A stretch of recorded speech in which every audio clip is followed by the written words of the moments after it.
მენელებო 14 იანვარია, უკვე 2026 წელია და ძველით ახალი წელია. ეს მხოლოდ ჩვენს თავს ხდება.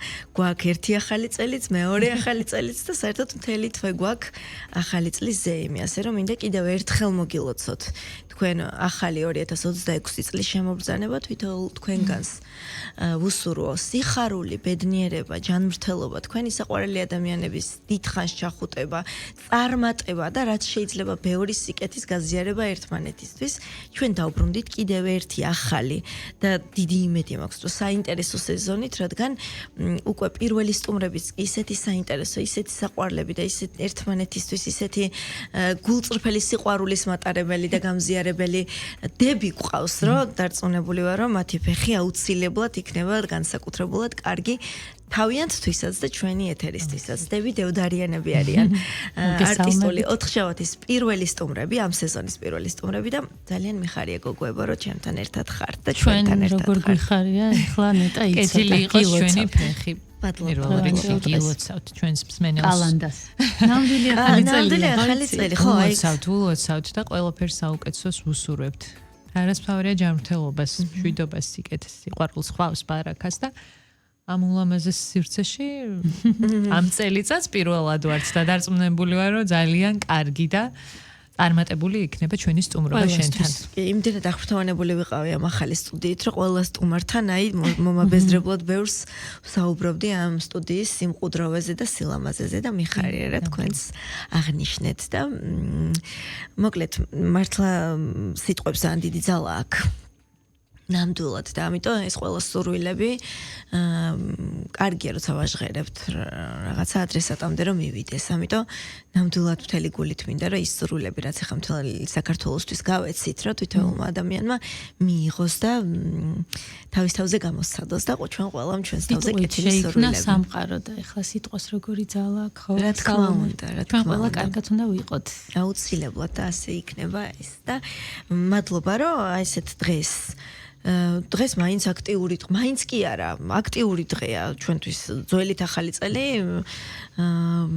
ისე აღნიშნავთ ქართველები ზოგისთვის უპირატესია. ბევრი ოჯახისთვის, ზოგისთვის თანაბრად მნიშვნელოვანი, ზოგისთვის ისე. იცი რა, ამას წინათ მოусმინე რა ნამდვილი ახალი წელი რატოა ახლა? იმიტომ რომ მანამდე შობის მარხვა ხო და ესე რომ თქვა უხეშად რა გვეზეიმება ხო და ესეც უნდა აეწყოს ქრონოლოგიურად. სინამდვილეში ძალიან დიდი სამზადისია რაღაცა იესოს დაბადების დღისთვის ძალიან დიდი სამზადისი. იმისთვის რომ მივიდეთ ამ დღემდე რეალურად ჩვენს გულებში რომ იშვა იესო ჩვენი მაცხოვარი დღესასწაულიც მაშინ დაიწყო. დღეს არის ნამდვილად დღესასწაული და გრძელდება ძალიან დიდი ხანი.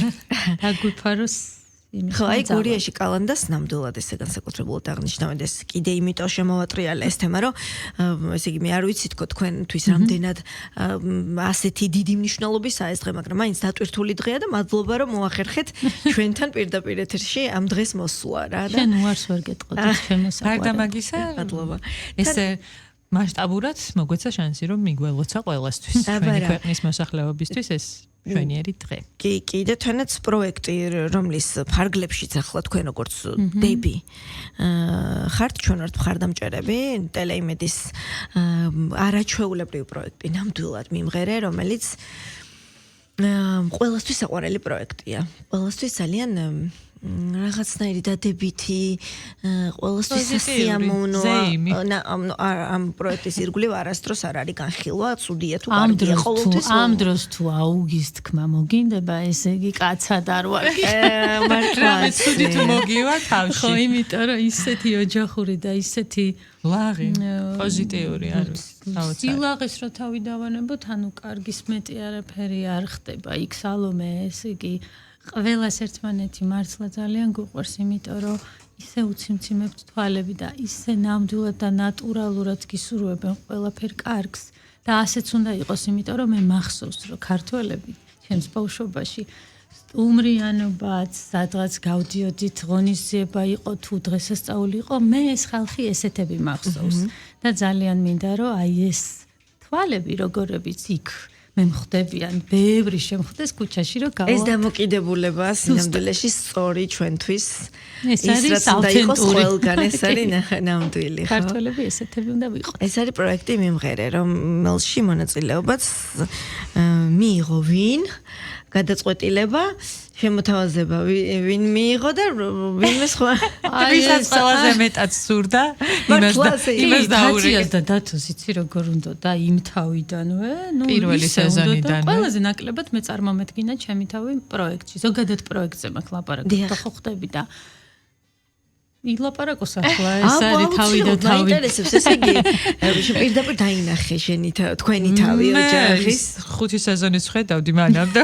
უბრალოდ, ველოდებოდი რა ჩვენს რიგს და რომ დადგა ეს სანატრელი დრო და ჟამი, ეს დავინახე 9 ნომერი რომ მირეკო და შეუპასუხე ძალიან მშვიდად და გავიგე პროდიუსერის ჩვენი უსაყვარლესი სეკას ხმა და ეს რა ქვია ვერ მიცანიო და მეთქი ვერა და კაი მაშინ გადავიფიქრეთო და მან ჩავიჭირე რომ რაღაცა ძალიან მნიშვნელოვანზე იყო საუბარი და მეთქი დროზე მითხარით რა ხდება და მოკლედ რომ ითხრეს რომ ჩვენ უკვე მე-6 სეზონის მონაწილეები უნდა ყოფილიყავით ფორმატით დები დევდარიანები, რაღაცა საოცარი არა ადამიანური ხმა აღმოხდა და ბავშვი მეჭირა ხელში უბრალოდ და ცოტა ისეთი თავი მაინც მოახერხე. თავი შევიკავე და უთხარი რომ მეთქი ბავშვი რო არ მეჭიროს ხელში, თქვა ალბათ უფრო ისეთი ისტერიკა მექნებოდა, თქო, ძალიან გამიხარდა და ძალიან მინდოდა, იმიტომ რომ აი იმ სეზონების განმავლობაში თვალყურს რო ვადევნებდი, იმდენად მართლა საოცარი ენერგეტიკა მოდიოდა და იმდენად კარგი იყო ეს ყველაფერი, რომ ძალიან მინდოდა რომ მეც მონაწილე ყოფილიყავი ამ ზეიმის და რა ვიცი, მადლობა რომ საშუალება მოგვეცეთ ჩვენს რომ თანამოზიარებ ყოფილიყავით ამ რაღაცა საოცარი. ისე ხო არ მოხდა რომ ნათვია და სათანხმებელი გაგიხდა და იცი რა, არა ნაციას რომ დაურეკე ცოტა დაიბნა და რა ხო, ბუდკის დაგვირეკეს მე იმენად დავიღალე ამათი ოცნებებით, ამათი მოდი ახლა ესე ვიზავთ ახლა როგორ გიჟდები ამ გულწრფელობაზე რა კარგია. ხო, ეს თალონდა რა დაჭდებოდნენ არ გაგიხარდა თქო და არა კი გამიხარდა, მაგრამ ეს უი რა კაია, ანუ მე ვერ დავიჯერ, მე მეგონა მეხუმრებოდა, იმიტომ რომ თავის ილუზიებში შეყვა გეგონა უკვე ისე ქონდა ჩაჭერილი. უკვე რეალობაში გადაუვიდეს. იმდენი ხანია უნდა რომ ხო, ანუ როგორ არ გამიხარდა. აი, ერთ რამე ღირდა. ჯერ იქ რაც შევასრულეთ, ალბათ მოისმენს თქვენი მსმენელი და ჩვენი მსმენელი. ამ სიმღერებს, რომელიც იქ შესრულდა და ძალიან დიდი სიყვარულით დაიმსახურა, სხვანაირად ვერც წარმომიდგენია და გარდა მაგისა იქ ისეთი ადამიანები დაგხვდა და ისეთი ოჯახები კიდევ და კიდევ არ დავიღლები რომ მომეფერო და დიდი სიყვარული გავუგზავნო აქედან და პირადად თაც კი გვაქვს ყოველდღე მაგის საშუალება იმდენად დავახლოვდით რომ ყოველდღე და ლეგენდები თავისთავად თათია რა იცი რა მაინტერესებს აი რა იყო შენთვის ასეთი მნიშვნელოვანი ამ პროექტში? ის რომ რაღაცა ბევრ ჟანრს მოსინჯავდი და იმიტომ რომ შენს დასთან სიმღერა რეალურად არ გაკლდა ისედაც. არც სიმღერის მოთხოვნილება დაუშვათ ისე არ იყო რომ არ გაკლია სიმღერა. ხო აი რა იყო ის ხელჩასაჭიდი დაუშვათ რის გამოც აუცილებლად თავარი სურვილია და ის ხედვა რის გამოც ესე ძალიან გინდოდა კონკრეტულად ამ პროექტში მონაწილეობის მიღება. იმდენად ბევრ შანსს იძლევა ეს პროექტი რომ საკუთარი თავი წარმოაჩინო. ჯერ მოხდა ძალიან კარგ გარემოში. ძალიან კარგი ადამიანები გაიცნო და მე მგონი ცოტა იშვიათია ჩვენს დროში გავსი სიტუაციები რომ კარგ გარემოში აღმოჩნდა რა და ეს იყო იდეალური სივრცე ჩვენთვის. და პირველი ეს იყო რომ მომხვედრილიყავით იქ. მერე როგორც დები დევდარიანები ესე ბევრი კუთხით ვერ წარმოვჩინდებოდით კი, ნამდვილად მართალია ეს იდეალურად და ამ პროექტმა საშუალება მოგვცა რომ ბევრი კუთხით დავენახეთ ჩვენს მსმენელს, იმიტომ რომ იქ იყო სხვადასხვა ეპიზოდები, როგორც ხალხური, ისე საახალწლო, ბევრი ეპიზოდი იყო რა და ჩემთვის ეს იყო ხო ჟანრობრივად. კი და მოგვეცა საშუალება რომ მრავალფეროვანი მუსიკალური ნომრებით წარმოსგარიყავით ჩვენი მსმენელის წინაშე და შენ ფართოდ წარს დექი იქ შენ მეგობრებთან ერთადაც ოჯახის წევრებთან ერთად. ხო, და ამას გულისხმობ, რომ ძალიან დიდი ფუფუნება არის შემსრულებლისთვის ეს პროექტი, იმიტომ რომ როგორც ხო, ოჯახის წევრი, მე მეგობრები, არ ვიცი, ძალიან ბევრი საშუალება იყო, ნუ ხალხურში ბასიანთან ერთად ეხა სად ექნება ადამიანს, ხო, ის ფუფუნება, რომ კიდევ წარს დგეს ესე. ხოდა ჩვენ მოგვეცა მაგის საშუალება რომ ისეთი ეს რაღაც ცოტა პროდიუსინგის ნიჭიც აღმოაჩნდა როგორც ხვდები თავიდანვე ისე მიზან მიმართულად და პროექტად აღიქვა ეს ყველაფერი იცი რა მოვიდა ეხლა მომივიდა თავში ზუსტად იმ ბავშვობიდან სულ სპექტაკლებს დგავდა ეზოშიც სადაც მიდიოდა სულ კონცერტებს და ესე კრავდა ამ თავის მეგობრებს და ეხლა რეალურად აქცია ეს ყველაფერი მე გამოგზავნა თეთრ ის არის ძალიან მოთხოვნადია პროფესია იმიტომ რომ გაჭირვება გამირეკეთ ძვირფასები მიაკეთეთ თავისუფალი ვარ კი ეს მართლა ერთია ის რომ დაუშვათ რაღაცა ნიჭი გაქვს სიმღერის ასე შემდეგ მაგრამ ეს ნიჭი კიდე სიმღერასთან ერთად ადამიანს როცა აქვს მას ბევრად კარგად ხო და სხვა შორის კიდევ ერთ დავამატებ რა ამ პროექტმა იცით რომ მე ჩემ შემთხვევაში ვისაუბრებ რა დარწმუნებული ვარ რომ ნათიას შემთხვევაში ესე იყო თუმცა ანუ ყოველ ეპიზოდში რა გრძნობდი რომ ძალიან გულწრფელი ვიყავი რა და რაღაცნაირად ანუ საკუთარი შინაგანი მე იმდენად წინ მოიწევდა და გამოვავლინე რა ის არ ვიცი რაღაცა ჩემი შინაგანი სამყარო წამოვიდა ძალიან წინ რა შენი თავი ზუსტად იმ ადგილას და დაინახე და იქ აღმოჩნდი სადაც იმიტომაც იყო ადგილას მოვხდი ძალიან მიხარია ხო აი თუ არის ის ღელვა და ყოფილვარ ვთქვათ რაღაც პროექტებში და ეს ღელვა რო გისწრებს წინ რა და საკუთარ თავს ისე ვერ აჩვენებ როგორც გინდა. აი წარდგენის დროს იყო როგორი გაურკვეველი შინაგანი იცი რაღაცა ღელვები რო ყველას გვაქვს ეხლა. ეხლაც გვაქვს ხო სცენაზე კონცერტის წინ ღელვა. ბუნებრივია იქ, მაგრამ აი წარდგენის მერე უკვე რო ავიწყოთ. გავშინო. მე ხელიც გავშალეთ და ვიცი ეს იგი პირველი მაინც დებიუტი იყო ცოტა არა იყო ნუ არ იყო რთული სიმღერა ჩვენი საყვარელი რუსას სიმღერა ვიმღერეთ მე შენი ღიმილი ვარ ჩვენი უსაყვარლესი სიმღერა ერთ-ერთი და არ უნდა ყოფილიყო ამასთან რაღაცა ისეთი თრთოლვები მაგრამ პირველი რო იყო ალბათ ეს რაღაცა ავტომატურად გაქვს თავში და რაღაცნაირად ღელა ვარ ვიცი მეც გამიკვირდა მე რომ მოусმინე ამ შესრულებას სულ მაინტერესებს ну პარტნიორი ზოგადად სცენაზე ძალიან მნიშვნელოვანია რა ყოველთვის მე არაერთი პარტნიორი ყოლია დაუშვათ სასცენო მაგრამ ზუსტად ვიცი ის ერთი და ორი ვინ არის ვისთან ერთადაც სცენაზე გრძნობ ყველაზე კომფორტის გარდა არის რაღაცნაირი თავდაჯერებულობა ну კომფორტს მოიცავს ეს ყველაფერი ახლა რაც რამდენიც არ უნდა ჩამოვთვალო საბოლოო ჯამში მაინც კომფორტამდე მიდიხარ მაგრამ ну ბევრი სხვა დეტალია რა იქ რაღაცა თვალდახოჭული რო ენდობი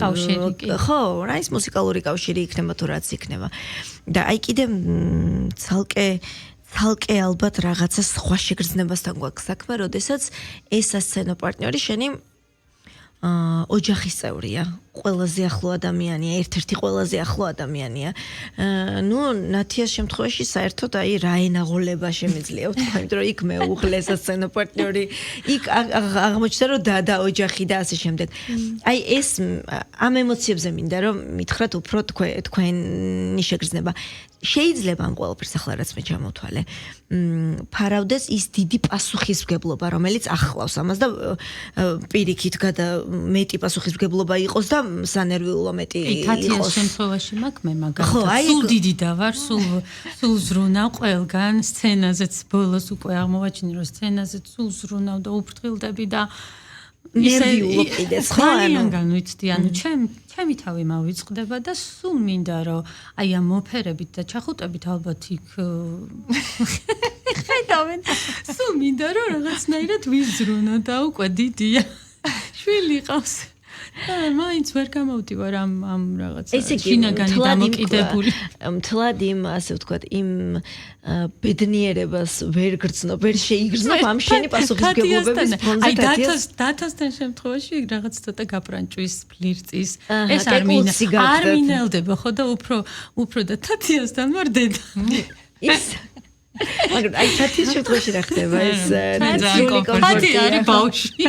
დაცულია სცენაზეც მე მეტყობა ყოველი შესრულების დროს რომ ბავშვი ვარ იმიტომ რომ სულ ერთობი და ცოტა სხვაუცულ ნაციის შემთხვევაში ისე ანუ თან რაღაც მზრუნველობით ის აქ ემოციები ჩართული თვალებში არის დედაინაცვალოს გოგო არის ხო დაგენაცვალოს ესე და ნუ ვამაყობ მე არ მედარდება ეხლა ძალიან გამბავი რომ ეგეთი ვარ იმიტომ რომ ეგეთი უნდა ვიყო და მიხარია რომ ესეთი დამყავს მართლა და კანკია ეს როცა ზრუნვაში გადაგაგ და არ გადაგაგ შენიშვნებში ან რაღაცაში მიუხედავად იმისა რომ მუსიკალურად დარწმუნებული ვარ არაფერი გაქვთ ერთმანეთთან მაგრამ აი უნდა გითხრათ აუცილებლად რატო ვთქვი ეს ოთონ ემსაძის შემთხვევაში მის ოჯახის წევრებმა თქვენს რომ ოთო წინ გასული სეზონის მონაწილე იყო ახლა თქვენთან არა მაგრამ როცა მყავდა სტუმრად ამ ფორმატში მოკლედ ოჯახის წევრებმა თქვეს რომ დავღალავ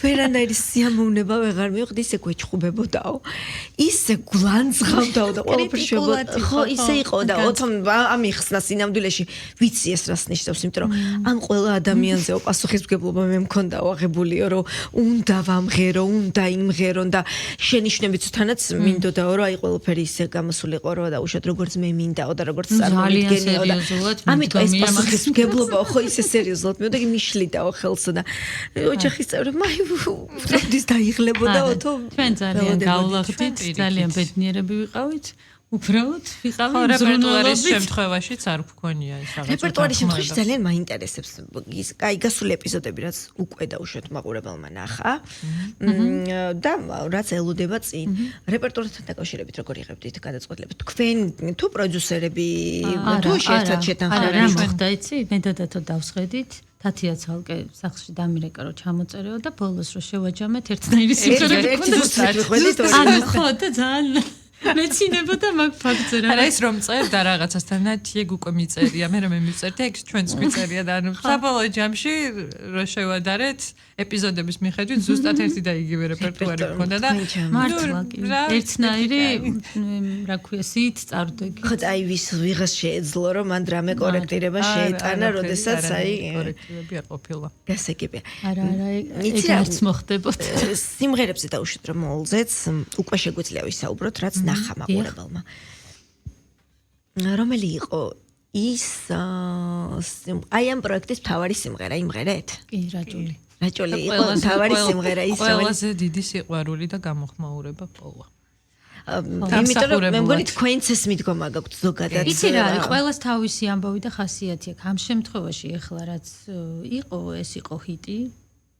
იყო კონკურენტოდ და კონკურსოდ რაჭული და ნაირ-ნაირად აი ჯერჯერობით ეს სამი სიმღერა იცი როგორი იყო აი სამივეს რა თავისი ამბავი აქვს თავისი ისტორია აქვს და ჩვენ რო ძალიან ბედნიერები ვართ ჩვენს იმ მდგომარეობაში სადაც ვიყავით და ვისთან ერთადაც ვიმღერეთ ეს სიმღერები და რაჭული არის მაინც ის ერთი ყველაზე გამორჩეული თქვენთვისაც და აღმოჩნდა რომ სმენელისთვისაც დარწმუნებული ვარ წინ კიდე ელოდებათ თქვენი შესრულებით და ზოგადად პროექტში აღმოსაჩენი მარგალიტები კარგი ამბები კი დარწმუნებული ვარ ამაში მაგრამ მოდი მეტი მითხარით ამ რაჭულზე ბავშვობიდან აკუნიდან მღერით რატომ რაჭული აკუნიდან მღერით ამ რაჭულს ხო ესე იგი ეხლა ნახეთ ჩვენთან რა ხდება ჩვენ ხო ვართ სვანები დედა ყავს რაჭველი ხმერელი ნინო დაუშვილი მამა თემრაზ დევდარია და გავიზარდეთ გურიაში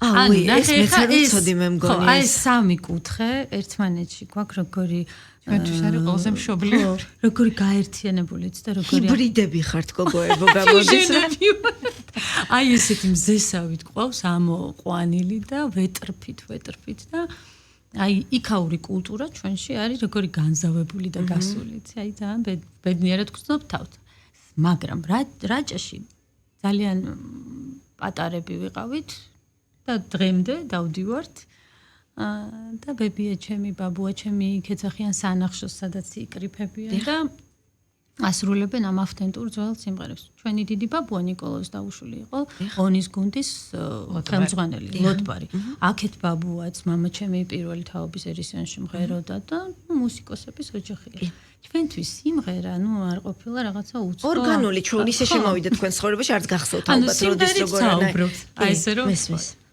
ხო და რაჭაში იყო ძალიან დიდი სანახაობა, ერთი დიდი სანახაობა. ეხლა მე ამას რო ჩაუღრმავდი, აქ ბავშვი დავაღებ პირს და ვიტირებ, იმიტომ რომ ეს მოგონებები ჩემთვის იმდენად მნიშვნელოვანია და ძვირფასია.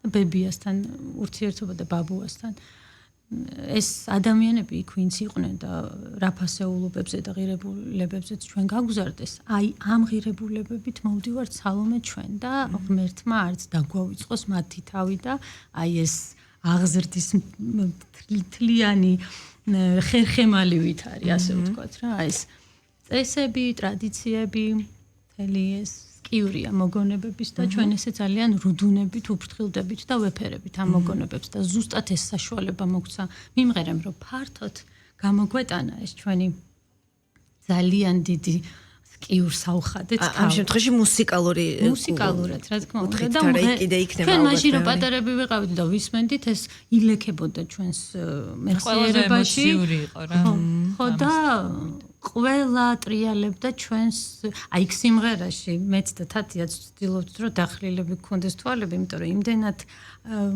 ნერვიულობდით ყველა ჩვენ თვალწინ ტრიალებდა ის ადამიანი ვინც ჩვენ ძალიან დიდი სიყვარულით დაგზარდეს და სიმღერა ეს რაჭაში ყველგან მღერიან და არა მარტო რაჭაში მთელი საქართველოს კუთხეებში სხვადასხვა ინტერპრეტაციებით მაგრამ ეს კონკრეტული სიმღერა იყო უშოლთაში ნასწავლი და ჩვენ შევარკვით მე აკუსტიკაშიც გააკეთა დათომ თავისი ვერსია არანჟირებით და უშოლთური დავარქვით ამას მაგრამ აქ უკვე პოპური იყო სადაც დაგვეხმარა ჩვენი ძვირფასი ბასიანი თორნიკუნას ხიარელი როცა ვაკეთებდით ამას გავაპოპურეთ და გობეჭა ჩვენი ძვირფასი მეგობარი გოგიტუნა ხო კიდე ლევანი იქ დაგვახვედრეს საერთოდ შარვაშიძე და შეიკრა ესეთი მოკლედ გამოვიდა ის რაც უნდა გამოსულიყო აი ამ მუსიკალური ნომრიდან დავაგზავნეთ დიდი სიყვარული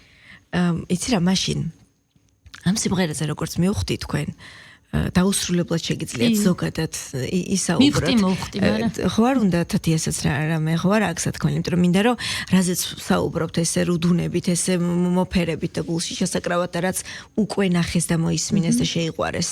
მსმენელებმა მოვასმენინო ჩვენს რადიო მსმენელებსაც და თუ კი გაქვს რაიმე სათქმელი ვთქვათ და შემდეგ მოვასმენინათ. იცი რა მე მგონი ნათიამ ძალიან ბევრი ისაუბრა და ერთადერთი რისი თქმაც შემიძლია ის არის რომ ნამდვილად ძალიან ემოციური იყო ისეთ ადამიანებს უკავშირდებოდა ვინც ჩვენთვის ყველაზე ძვირფასია და მიეძღვნა მათ მოკლედ და მინდა რომ მსმენელმა კიდევ ერთხელ მოისმინოს ჩვენი სიყვარულით სავსე არ ვიცი ემოციებით გაჯერებული ეს იცი რა მახსენდება კიდე ეს ცეკვის ეპიზოდი რო გქონდა რა აი ამ ცეკვას იგეძახიან ოღროჩოღროს რატომ იმიტომ რომ იქ არ არის ისეთი ადგილი რომ ეს გაქანდე და გაფრინდე და გამოფრინდე ხო იდეაში რაც გადმოიტანეს მე არავის არ ვერჩი მაგრამ გამორიცხულია იქ ესაკეთო იქ არის ოღროჩოღრო გზა და ეს ილეთები ზუსტად ესეთი მოკლეა ადგილზევე იკვანწები ასე ვთქვათ რა და ამას ქვია ოღროჩოღრო და აი ეს ეპიზოდიც მოკლედ სიმღერაც და ცეკვაც რაც ყველაზე ძალიან გვინდოდა და რაც ჩვენთვის ძალიან მშობლიური და საყვარელი იყო ზუსტად გადმოვიდანეთ რა სცენაზე და ნახეს ხო მე მგონია რომ ზუსტად ესეთი გულწრფელი ზუსტად ესეთი ნამდვილი როდესაც არის ნაწარმოები და შესრულება მაშინ უყვარდება მსმენელს და ამიტომაც არის ეს თქვენს რეპერტუარში ამ პროექტის ფარგლებში გულისხმობ ყველაზე საყვარელი და ყველაზე პოპულარული ასე რომ ჩვენი რადიო მსმენელებისთვისაც გავაჟღეროთ დევდარიანების რაჭული ხო ასე რაჭული პოპური